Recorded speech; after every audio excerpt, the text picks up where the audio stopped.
Apple qatlanan iPhone ilə yenə bazarı silkələyəcək. Apple haqqında yayılan yeni sızmalar texnologiya dünyasını yenidən qarışdırıb. İddialara görə qatlana bilən model iPhone Ultra adı ilə görünə bilər və iPhone 18 Pro xətti ilə eyni dövrdə təqdim oluna bilər. Bir sözlə, Apple bu dəfə sadəcə telefon yox, mən gəlmişəm mesajı hazırlayıb. Qiymət də premium olacaq və ilkin gözləntilər təxminən 4000 manat göstərir. Bu rəqəmlər bəzi istifadəçiləri qorxuda bilər, amma Apple fanatları üçün belə cihaz status, maraq və texnologiya qarışığıdır.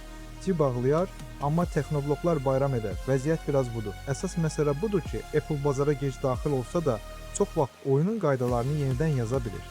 Əgər bu model doğrudan da iPhone 18 Pro ilə birlikdə gələcəksə, 2026-cı ilin ən səs-küylü təqdimatlarından biri bizi gözləyir. Səncə, qatlanan iPhone almağa dəyər, yoxsa bu sadəcə çox bahalı bir maraq oyuncağıdır?